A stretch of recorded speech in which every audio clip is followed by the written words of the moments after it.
پھر جلاد کو حکم دیا گیا کہ مجرم کا سر قلم کر دیا جائے۔ سارا چوک اللہ اکبر کی آواز سے گونج رہا تھا۔ قاضی نے فیصلے میں لکھا کہ جب تک یہ بچہ بڑا نہ ہو جائے اس وقت تک سزا نہ دی جائے۔ 18 سال بعد جو ہوا وہ بہت عجیب تھا، جس کی وجہ سے یہ فیصلہ تاریخ کے صفحوں کا حصہ بنا۔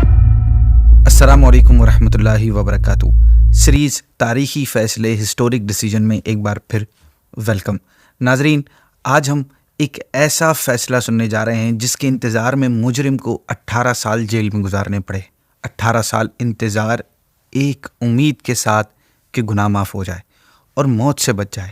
ہر طرح کی کوشش کر لی کہ کسی طرح سزا معاف ہو جائے، لیکن کیا ہوا؟ 18 سال بعد جو ہوا وہ بہت عجیب تھا، بڑا اسٹرینج تھا، جس کی وجہ سے یہ فیصلہ تاریخ کے صفحوں کا حصہ بنا۔ آج کا ایپیسوڈ فل آف سسپینس ہے and I hope you will learn a lot from this۔ ناظرین، آپ اگر حجاز مقدس میں طائف کے شہر سے ساؤتھ کی طرف سفر کرتے جائیں تو آپ کو ایک پہاڑی سلسلہ دکھے گا جہاں چھوٹے چھوٹے گاؤں ہیں۔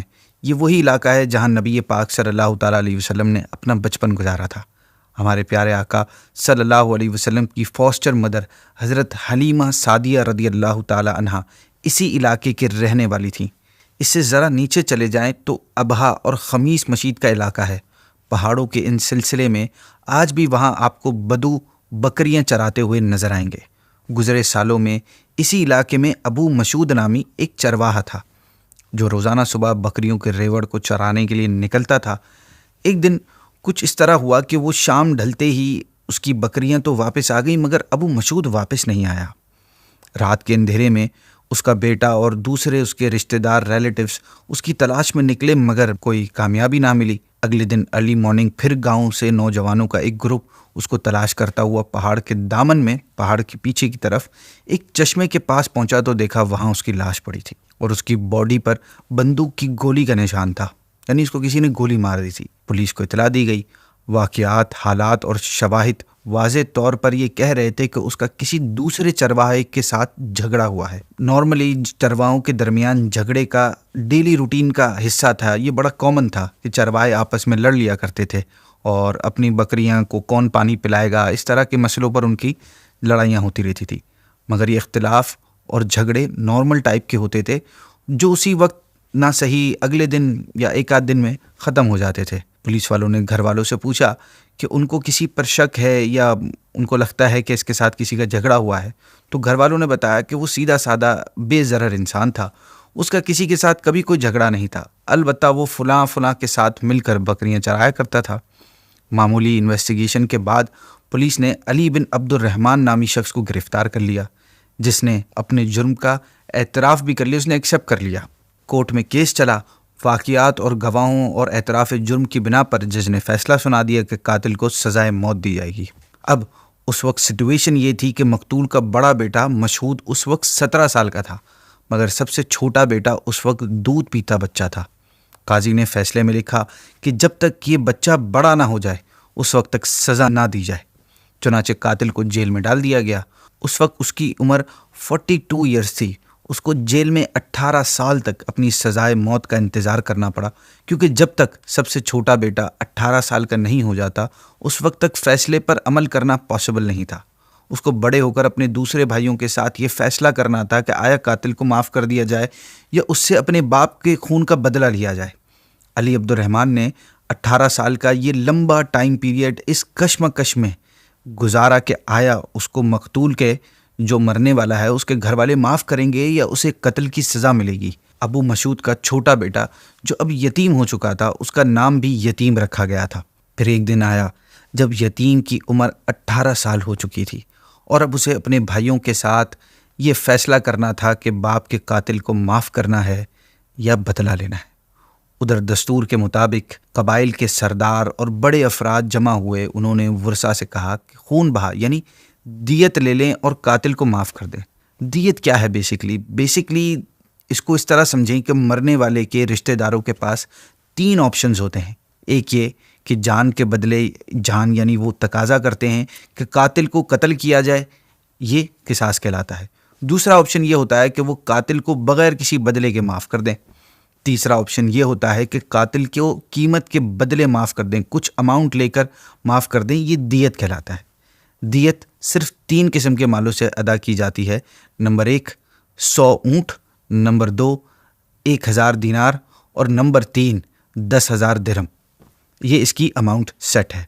قاتل کو اختیار ہے کہ ان تینوں میں سے جو چاہے ادا کرے۔ قتل کی سزا اور دیت کے احکام میں بہت ڈیٹیل ہے، ہم نے صرف اپنے ٹاپک کے حوالے سے آپ کو کچھ ضروری معلومات بتائی ہیں۔ بہرحال ورثاء نے انکار کر دیا کہ خون بہا وہ قبول نہیں کریں گے۔ رقم کی بولی لگتی گئی اور علی بن عبد الرحمن کے قبیلے نے 10 لاکھ ریال تک دینے کا اعلان کر دیا، مگر مقتول کے ورثاء راضی نہیں ہوئے۔ ناظرین، علی بن عبد الرحمن جب جیل گیا تھا تو اس وقت اس کی ایج 42 ایئرز تھی اور وہ اس وقت جوان تھا، اور اب اس کی عمر 60 ایئرز ہو چکی ہے۔ اسی دوران اس نے جیل میں حلقہ تحفیظ القرآن کے ذریعے قرآن پاک پڑھنا سیکھ لیا تھا۔ اب ایک طویل انتظار کے بعد وہ وقت آ گیا جب اس کی قسمت کا فیصلہ ہونا تھا۔ ادھر اس کے قبیلے کے لوگ مسلسل معافی کے لیے بھاگ دوڑ کر رہے تھے، مگر اس کی کوئی صورت بنتی نظر نہیں آ رہی تھی۔ چنانچہ ایک دن صبح سویرے جیل کے حکام نے اسے بلایا اور کہا کہ صلح کی ساری کوششیں ناکام ہو گئی ہیں، لہٰذا کل تمہیں سزائے موت دی جائے گی۔ علی بن عبد الرحمن زندگی سے ویسے ہی مایوس اور نا امید ہوپ لیس ہو چکا تھا، لہٰذا یہ احکامات سن کر اسے ذرا سا بھی خوف محسوس نہیں ہوا۔ دراصل 18 سال جیل میں رہنے کے بعد اس کا سارا خوف اور ساری امید ویسے ہی ختم ہو چکی تھی، کیونکہ وہ 18 سال سے روزانہ انہی سوچوں میں گم تھا۔ یہی اس کے ذہن میں چلتا رہتا تھا کہ ایک دن بچہ بڑا ہوگا اور اپنے باپ کے قاتل کی سزا کا فیصلہ کرے گا۔ پر اب اسے یقین تھا کہ کل اس کی زندگی کا لاسٹ ڈے ہوگا۔ اس نے اپنی آنکھیں بند کر لیں، دیوار سے ٹیک لگا کر بیٹھ گیا، ماسی کی یادوں میں پاس میں اپنے کھو گیا۔ اسے جتنا قرآن یاد تھا وہ اسے پڑھنے لگا۔ اس نے اپنی زندگی کی آخری رات ذکر و اذکار اور نوافل میں گزاری۔ صبح ہوتے ہی جیلر آ گیا اور علی کے قدموں میں پیروں میں بیڑیاں ڈال دی گئیں۔ ساتھیوں نے اشک بار آنکھوں سے اسے الوداع کہا۔ اس نے بڑی حسرت کے ساتھ ان دیواروں پر آخری نظر ڈالی اور پولیس کی کڑی نگرانی میں چل پڑا۔ پولیس کی گاڑی کا دروازہ کھلا اور اسے اندر ڈال دیا گیا، اور تھوڑی دیر بعد ہی میدان قصاص میں اسے اتارا گیا۔ اس کی آنکھوں پر پٹی بندھی ہوئی تھی، مگر لوگوں کی آوازیں اس کی کانوں میں مسلسل آ رہی تھیں۔ یہ خمیس مشید کا مرکزی چوک تھا، مرکزی جگہ تھی، سب وہاں پہ جمع تھے۔ لوگ بڑی تعداد میں علی بن عبد الرحمن کے قتل کا منظر دیکھنے کے لیے وہ آئے ہوئے تھے۔ اس کے رشتہ دار، عزیز و اقارب سب ایک دن پہلے اس سے آخری ملاقات کر چکے تھے۔ اسے بٹھا کر اہلکار یعنی کورٹ آفیشلز نے اس کے جرم کا اعلان کیا۔ اس نے جو اعتراف جرم کیا تھا اس کا بھی اعلان ہوا۔ قاضی کا فیصلہ، سپریم کورٹ کا فیصلہ سب سنایا گیا اور سب لوگ بڑے غور سے سن رہے تھے۔ پھر جلاد کو حکم دیا گیا کہ مجرم کا سر قلم کر دیا جائے۔ جلاد آگے بڑھا، اس نے تلوار اپنے میان سے نکالی۔ علی آنکھیں بند کر کے کلمہ پڑھتے ہوئے بس اسی انتظار میں تھا کہ کب تلوار آئے اور اس کا قصہ تمام کرے، کہ اتنے میں ایک آواز گونجی کہ جاؤ، میں نے تمہیں اللہ کی رضا کے لیے معاف کر دیا۔ یہ کس کی آواز تھی؟ یہ مقتول کے بڑے بیٹے کی آواز تھی۔ لوگ جو تصور میں علی کی لاش دیکھ رہے تھے، اب وہ علی کی معافی کا اعلان سن رہے تھے۔ ایٹ دا لاسٹ مومنٹ علی نے اسے معاف کرنے کا فیصلہ کیا۔ جو وہاں موجود ہر شخص کی توقع اور سوچ کے خلاف تھا۔ سارا چوک اللہ اکبر کی آواز سے گونج رہا تھا۔ لا الہ الا اللہ ہر شخص کی زبان پر تھا۔ علی سمیت کسی کے وہم و گمان میں بھی نہیں تھا، کوئی امیجن نہیں کر سکتا تھا کہ اسے معافی مل سکتی ہے۔ علی بے یقینی کے عالم میں بے ہوش ہو چکا تھا۔ اسے اٹھا کر دوبارہ گاڑی میں ڈالا گیا اور دوبارہ جیل پہنچا دیا گیا، کیونکہ قانونی کارروائی ابھی باقی تھی۔ آخرکار وہ دن بھی آیا جب علی کو 18 سال بعد جیل سے رہائی ملی۔ وہ جیل سے رہائی نہیں تھی، وہ ایک نئی لائف تھی۔ اور علی سب سے پہلے کیا کرتا ہے؟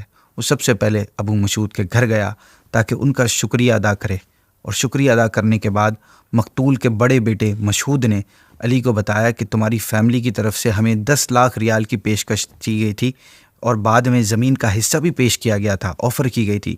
اس کے علاوہ مجھے کتنے ہی لوگوں نے معاف کرنے کا مشورہ دیا، مگر ہم نے ہر پیشکش کو، ہر آفر کو ٹھکرا دیا۔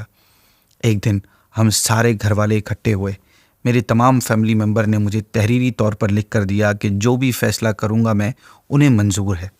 میرے پاس جو بھی سفارش لے کر آتا میرے غصے میں مزید اضافہ ہو جاتا۔ میری آنکھوں کے سامنے میری والد صاحب کی شکل آ جاتی، مجھے بدلہ لینے پر ابھارتی، لہٰذا میں نے ہر سفارش اور مشورہ ٹھکرا دیا۔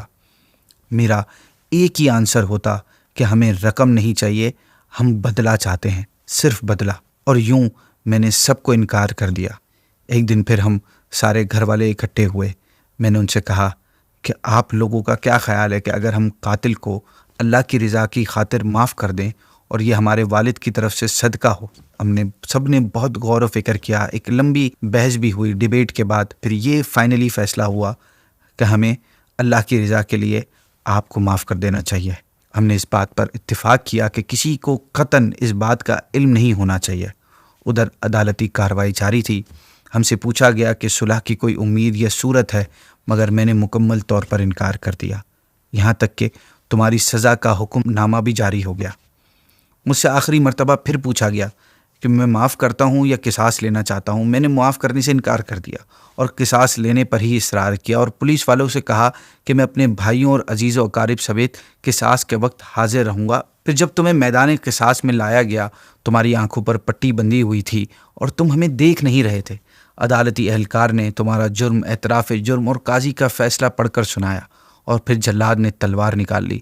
وہ تمہاری گردن مارنے ہی جا رہا تھا کہ میں نے ہاتھ کے اشارے سے اسے روکا اور آگے بڑھ کر اس کا ہاتھ پکڑ لیا، اور ساتھ ہی اناؤنس کیا کہ میں نے اللہ کی رضا کے لیے تمہیں معاف کر دیا۔ میں کسی شخص سے کوئی تعریف یا اپریسیشن نہیں چاہتا تھا۔ میں نے جو بھی کیا اللہ کی رضا کے لیے کیا۔ اگر میں اپریسیشن چاہتا، میں شہرت چاہتا، تو میرے پاس سفارشیں آ رہی تھی، مجھے 10 لاکھ ریال کی پیشکش ہوئی تھی، میں ان سب کو قبول کر لیتا، مگر میں نے یہ صرف اپنے والد صاحب کی طرف سے صدقہ کیا ہے۔ اللہ پاک اس کو قبول فرمائے۔ اور یوں ناظرین، مشہود نے ایک تاریخی، ایک ہسٹورک ڈیسیجن کر کے اپنے قبیلے کی تاریخ میں سنہری باب رقم کیا۔ اس میں ہمارے لیے بہت سارے میسیجز ہیں، مگر ناظرین انفارچونیٹلی ہمارے پروگرام کا ٹائم اختتام کو پہنچا ہے۔ انشاءاللہ آپ سے نیکسٹ ایپیسوڈ میں ایک نئے ہسٹورک ڈیسیجن کے ساتھ پھر ملاقات ہوگی۔ السلام علیکم ورحمۃ اللہ وبرکاتہ۔